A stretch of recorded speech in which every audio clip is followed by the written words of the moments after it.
Kabisa mpenzi mtazamaji, nikiangalia saa yangu zinakatika dakika 28 baada ya saa 3, 28 minutes past 9 am. This is East African time. Hata kama umeona tukiwa tumetoka kwa moto wa reggae with a celebrated global MC, DJ, filmmaker, producer, artist manager from Netherlands. Jina lake anaitwa Rastarik. Atatucheza ile ngoma ya kule mwisho tukimalizia jume kwa moja fire alongside a celebrated artist from the 90s from Mau fulani Mau ameweza kuwa celebrated Mombasa, ameweza kuwa celebrated hapa hivi Nairobi, and he has done wonders across Africa. Saa hii tunaingia katika newspaper review na the mood najua iko serious kidogo, judging from what is written on the Paradise, on the Daily Nation. The Daily Nation is talking about what people don't like to talk about sana kwa African system, which is ghosts. Anasema we have paradise that are ghosts, corruption, audit reports routinely exposed, shady schemes to loot public funds. That is ghosts paradise. The Daily Nation. On the Standard, mpenzi mtazamaji, wameweka picha za watu watatu pale hivyo, wanasema unmoved by outcry. Wanaelezea kuhusu story ya Kipchumba Murkomen, Aden Duale ambaye ni CS wa Health na vile CS David Chirchir, wakisema how they are strong but not because of their performances, it's because of their friendship or connection to the President of Kenya, President William Ruto. Wanauliza, sasa you broad-based iko at 1, kunaendeleaje? At 1 broad-based. Niko hapa na vijana wawili watuambia broad-based inaendeleaje, broad-based inakaaje. Na ni one from Kenyatta University in sides of Roysambu, wewe mwingine from Kasarani Njiro. Tuanze Kasarani, si ndio?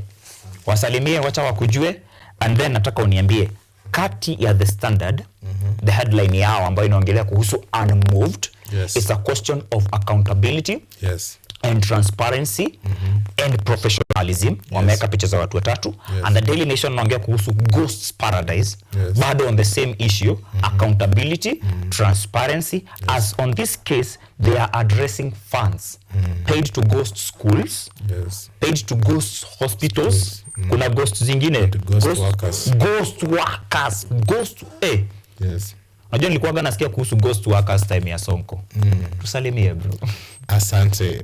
Kwa majina ni Eric Mwanda, MC aspirant Nchiru Ward. Nakaa pale Nchiru, tunafanya kazi pole pole. And tunashukuru Mungu for everything. Yes, our nation tumekuwa na a lot of problems regarding corruption.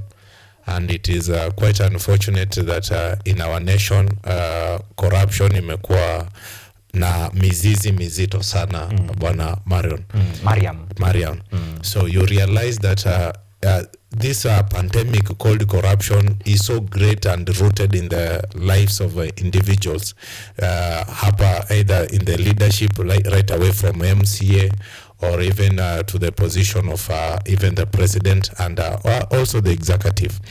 I listened to the speech of His Excellency, former DP Rigathi Gachagua, and indeed we see that corruption, we can term it as a monster that is affecting this nation. You realize that it depends with the who's in the land, and you can see that even CS Murkomen, CS Chirichir, and even CS CS Murkomen and Chirichir, and we realize that these guys, they cannot be moved. In as much as we are Standard are saying these people they seem these people in as much as they may never perform, they know you cannot take them to court. These people, you cannot bring them down, you cannot implicate them. So it becomes so hard to fight corruption. And even in Kenya, we have agencies that are fighting corruption. We have EACC, we have DPP that are toothless. You realize that in as much as we have EACC and DPP, we feel like they are not able to really fight corruption in this nation. So we condemn corruption at all costs, and we request the general public at least not to continue the corruption at whatsoever level. Thank you. The general public. Yes. It's a call from Eric Mwanda, SPA, MCA aspirant in Njiro Ward 2027. That you, the general public, must be intentional and deliberate in dealing with this thing you've called pandemic. Yes. And there's another name you've called Monster. Monster. Yes. Corruption. Yes. Njiro Ward. Kutoka upande wa Black Blood. Yes, yes. Karibu. My name is Jeremy, the son of Ruguru. And leading to the matter, that is a ghost paradise that we have seen that for me I can talk about the corruption which is it's a cancer that is ailing the nation. Yes. And we've seen that in Kenya, since the inception of the devolution, it's like corruption was one of the devolved function because it had been devolved to the... Corruption has been devolved. Nice and easy. It's been the national... Yeah, so then the counter... One of the things that the conveyors of corruption, they are the big, high profile, starting from the number one from the rank, that is the president, who have been massively and adversely been implicated to any saga that is or any project that is being undertaken by the government. So it become even much harder for the institutions that have been mandated that their sole responsibility is to fight corruption. We know that there have been the rumors and the allegations out there. They have been crippled and they are not independent. Of course, there is the notion of high and mighty and the untouchables. Yeah. Kabisa. Karibuni sana, gentlemen. Those are the horses that we have. They say horses' mouths. Yes. I feel that we are ready for this. I would wish you prepare now for the segment that will finish this interview, where we do lines za kikwetu. That segment closes the whole interview. It is a segment where we give wisdom in our own mother tongue and translate it either in Swahili or English for the rest of the country. So if you're coming from the Luo nation, you do that. If you're coming from the northern nation, you do that. Watu wa Pwani, they still do the same. Technology imeongelelewa sana on page 12 of Daily Nation, and they're talking about how AI is changing lives in new order. Artificial intelligence is rapidly reshaping every aspect of life, with its disruptive impact already evident. Here's how AI is transforming society. Kuna wakati before ChatGPT anze kukua popular, watu walikuwa wanaambiwa kuhusu there is AI. Watu wameanza kujua ChatGPT imefika mahali saizi wanaambiwa ChatGPT is not enough AI, you need to do more. So unapata as country inaendelea kujituma wote wanatumia AI. But bado vijana wanalia wanasema we've not been able to hack the monetization part of this AI. But the future is bright with our AI. Sindio, what would be your facts, opinions, and maybe projections concerning the rise of AI in Africa and Kenya?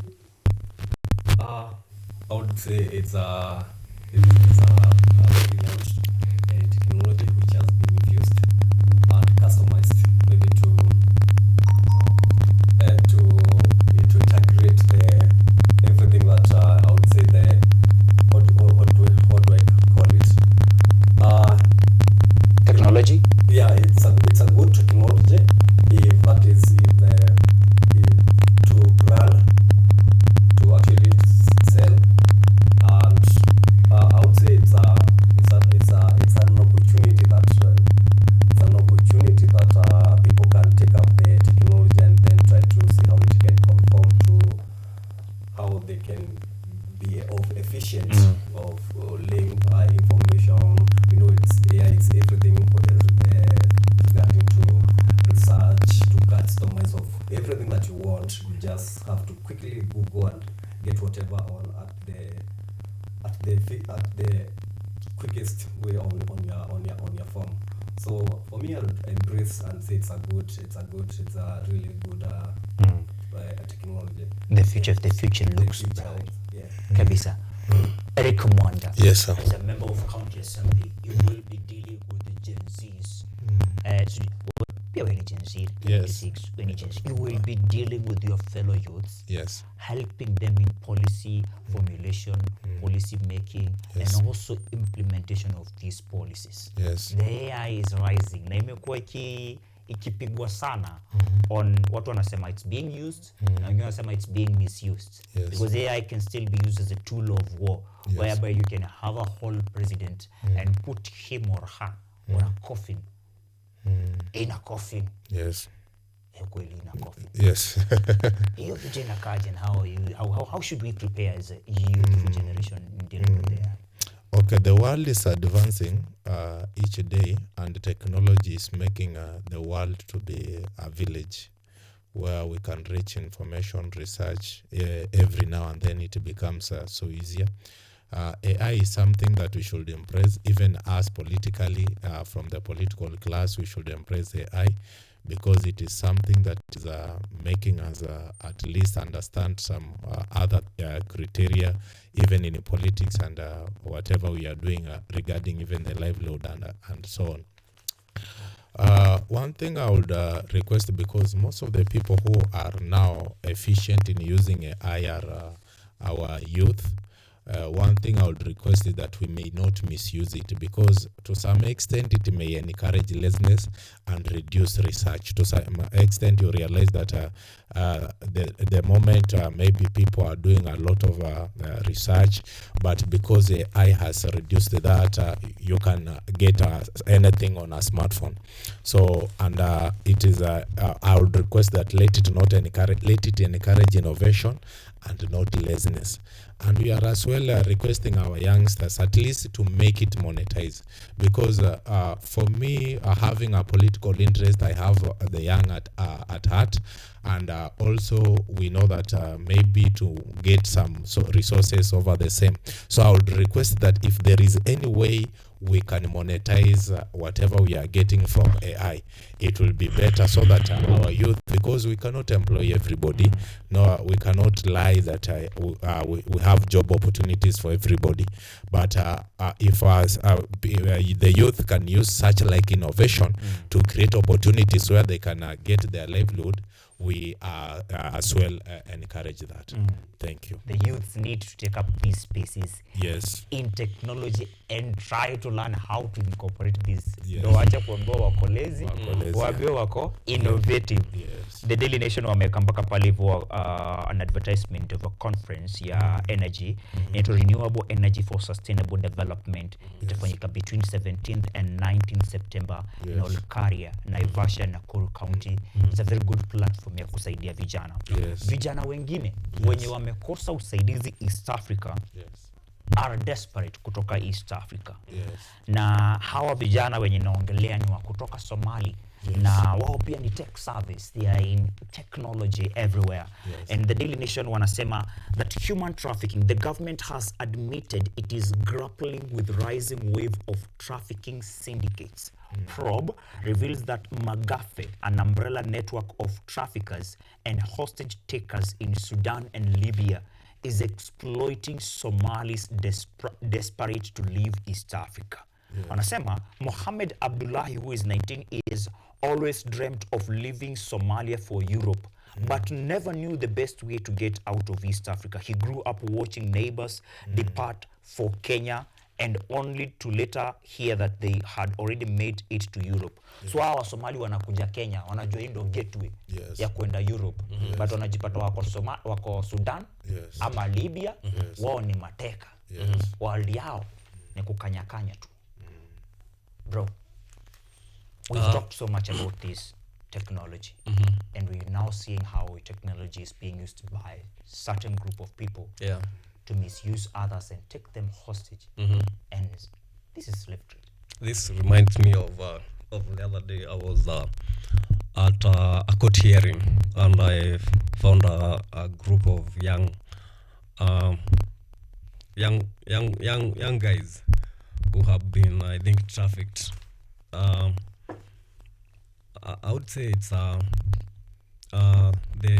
human trafficking that is taking its the first of all, it's not about even the brain drain. It's about the unskilled. I think they are there to provide the unskilled labor, since maybe the side of opportunity to see the opportunities back at their home country. They don't have there's no that that opportunities. And one of the things that maybe they are doing is to go to check on greener pastures, and maybe the AI has helped in this, because one of the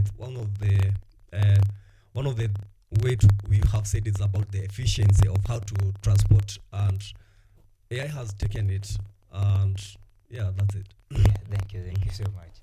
Somalia, Yes. how vijana na chenye wanapitia is no different from what our fellow youths are going through. Yes. Wanatesewa hapa Kenya hata before wafike Sudan na Libya, Yes. on the same issue of technology and its advancement.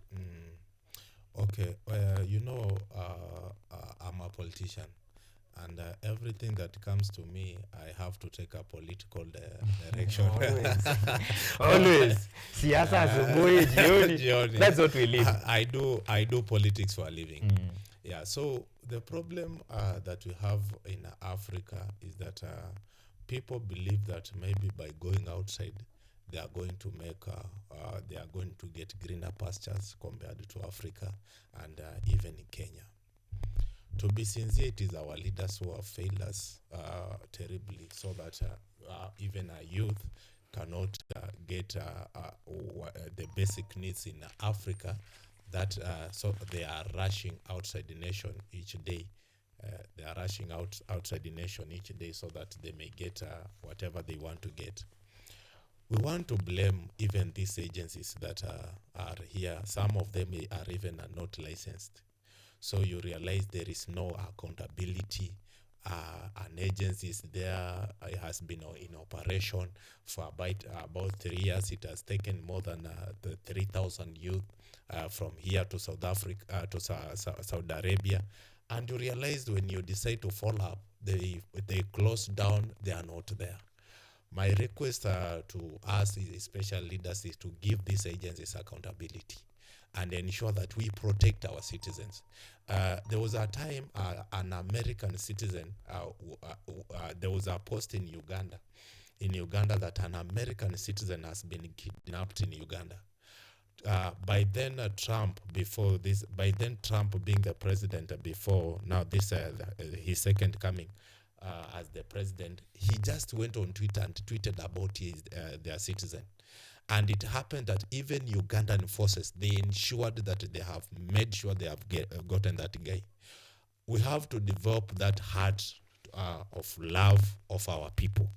In as much as they are being taken to South Sudan, what are they going to do? How are they going to get facilitated? What about accommodation? We have those people who are needed in unskilled labor. What are they going to do? So we need to ensure that even our citizens as Kenyans are protected, even here in Kenya and outside Kenya. And we have embassies in those nations. So we have to ensure that our embassies are working. We have to ensure our embassies are working. Yes. I've just remembered that early this year, Yes. and some part of 2024, Yes. there was this kind of mass radicalization at the community level that people are being taken. Maju. Yes. There was one time when a church in Roysambo, Jesus Winner, was being given 120 million that sparked heavy debates in this country. The CS for labor followed that with taking people abroad, and then it was found that it is a scam. People are not being taken.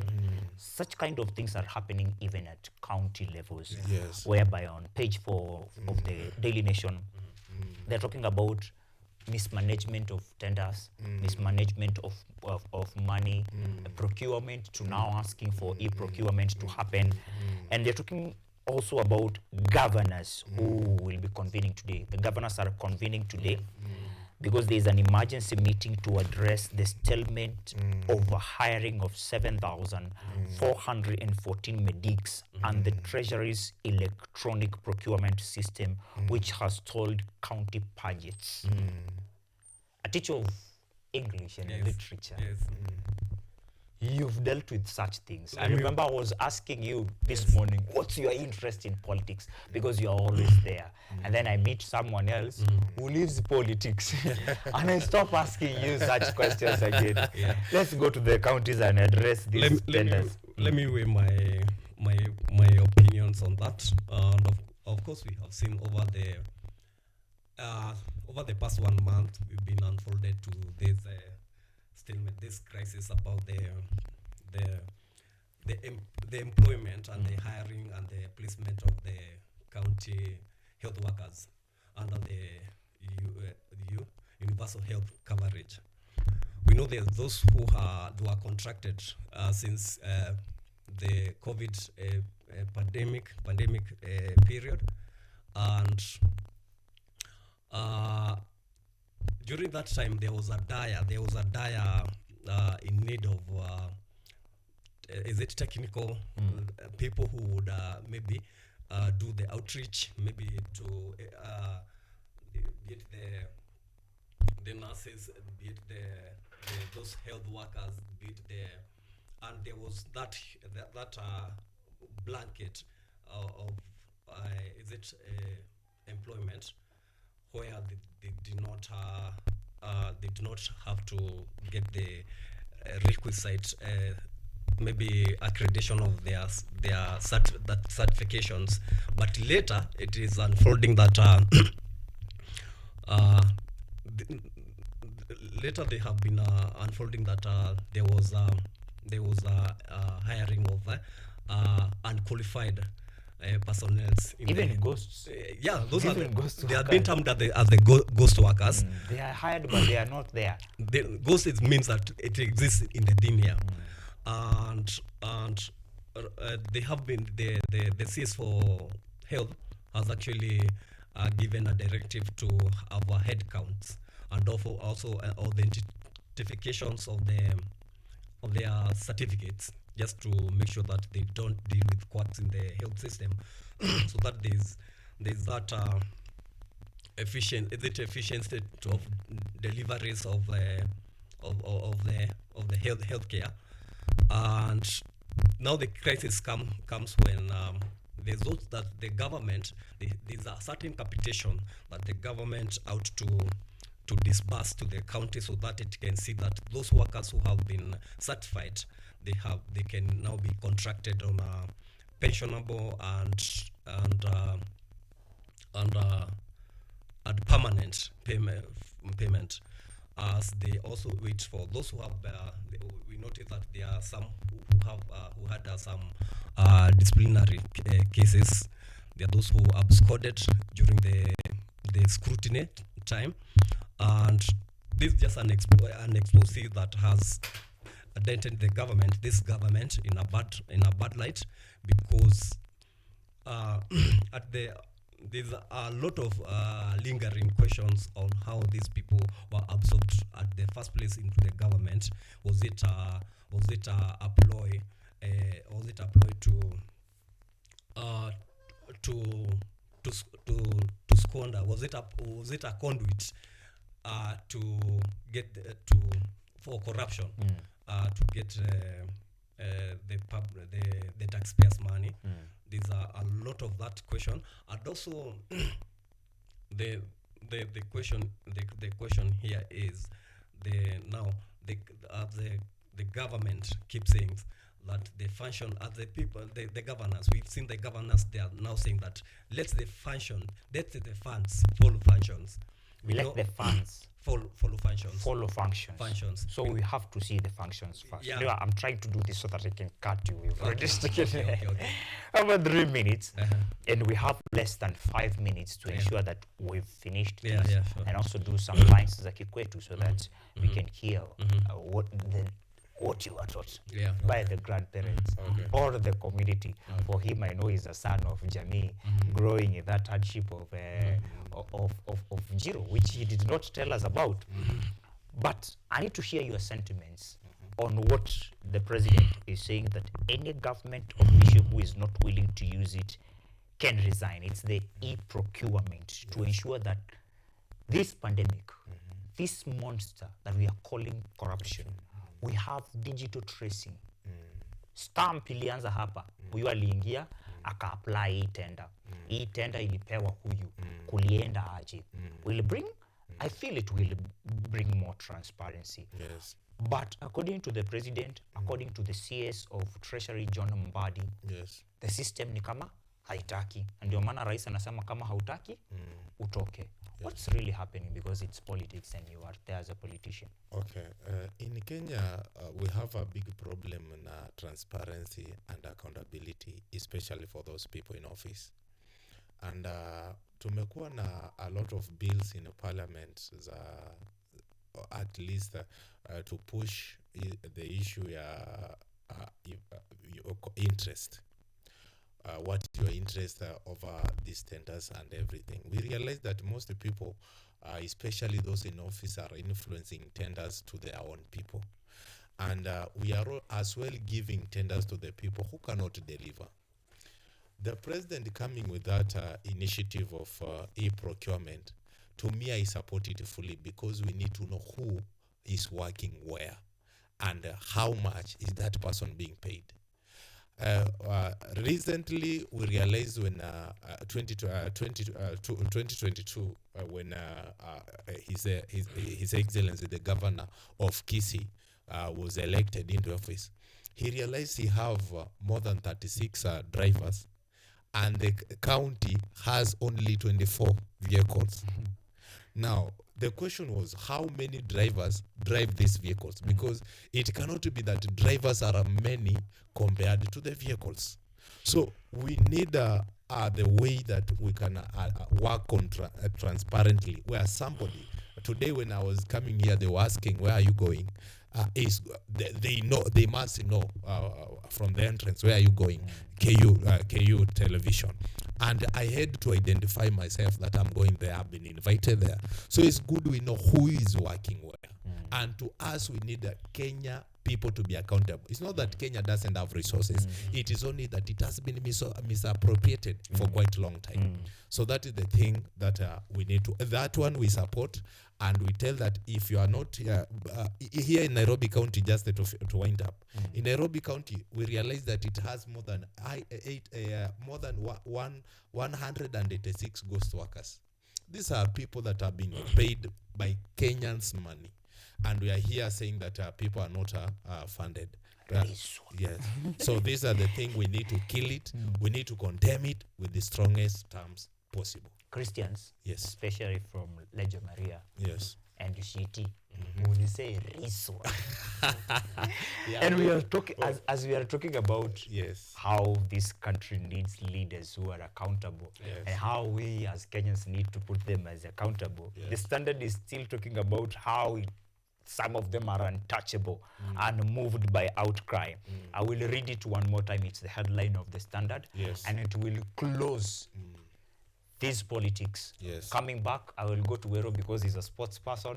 Atuambia experience yake ya CHAN, and then I will come back to you. Yes.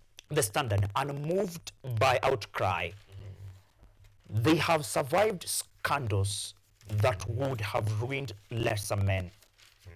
From the looting of billions under their watch to questionable oil imports, a high death toll from road accidents, and serious human rights abuses. But Eden Duale, Davis Chirchir, and Kipchumba Murkomen remain untouchable, shielded not by performance, but by their unbreakable bond with President William Ruto. In Ruto's inner circle, survival is not about service. It is about loyalty. And scandal is merely the cost of doing business. Mtazamaji nilimwambia na namkumbusha tena page 4 and 5 ya The Standard. Yes. Namalizia kwako mzee. CHAN experience?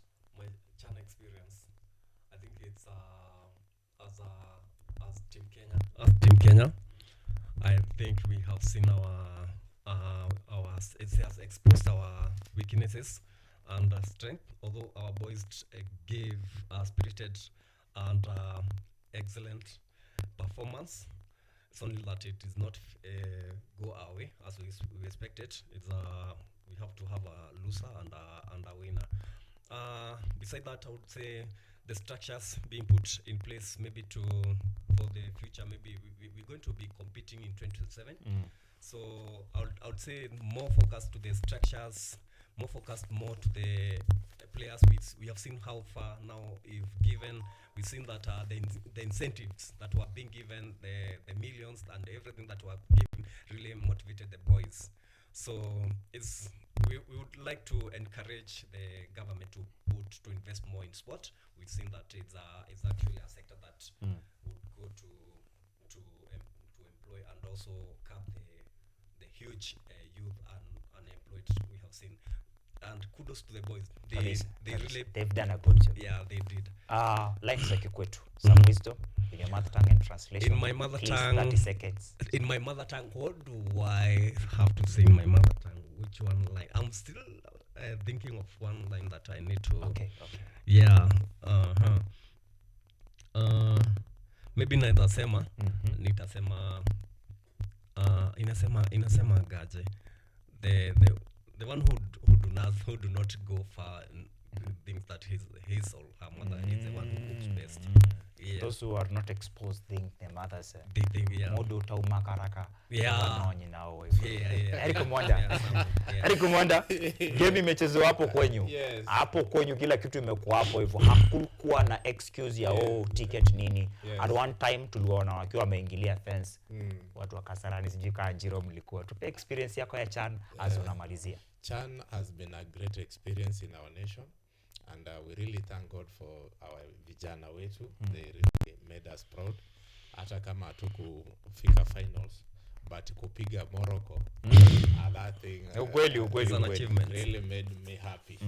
And we are going to take World Cup. Kabisa. Kenya saizi tunasema tunataka kucheza na Spain na tunataka kucheza na Portugal na timu ndogo kama Chelsea. Na timu ndogo kama Chelsea. Lakini Tanzania ikikuja tutawapatia our pregnant mothers. Tanzania, we will be having a friendly with them as we are going to the world qualifiers. Madagascar coach anasema will win one day. They were so happy with the experience they got right here in the 254 Nairobi. Morocco coach Sketioi reveals secrets of his team's success. Na sisi tunasema this show too has been a success, a powerful team. Hajatoa lines. Eric Mwanda, the fans are telling me bado tujasikia. Joshua alisema nini? Okay. Wanasema amaluya abukusu, na in bukusu tunasema no omuhasi omuseichana hotimania no kwasi okwa no omuseichana ha hotimania na wiruha kwa magalamirira. Sawa, sasa tufanye hivi. Ini kali juu ya time imeisha. Yes. Tuianze tena. Yes. And then translation. Okay. Make sure kila mtu amesikia, ancestors wote wa Kiluya wamesikia, and then the whole country in the translation. Omuhasi omuseichana hotimania no kwa magalamirira. What we say is that when a man is chasing a woman, your husband is chasing a wife. When you fall, don't fall on your back. Fall for this way, so that the man will not think of beating you. So for the people of Njiru, that is what we are going to do. Right from Papa Boys, and Eric Mwanda, MCA aspirant pale upande wa Njiru 2027. Tunamalizia kipindi hapo manze. Juu nikiongeza ndakuadi natoa. Asante sana Ryan Gore, kikosi kizima ambacho kimekuwa kikiwork on the other side. Thank you so much for Ras Tariq or DJ Ras Tariq from Amsterdam, Netherlands, for landing in Kenya today and ensuring that you have graced Art and Culture Monday together with the celebrated artists from Kenya, Lavosti Kenya. Namalizia hapa, unaniita Ujwanga, mtoto wa Mariam, Mkenya, Kenya naye, lakini ukenya wake usiukenye Kenya. Ni kukumbusha kwamba Mungu halali wala hali wali, au ugali. Shukran.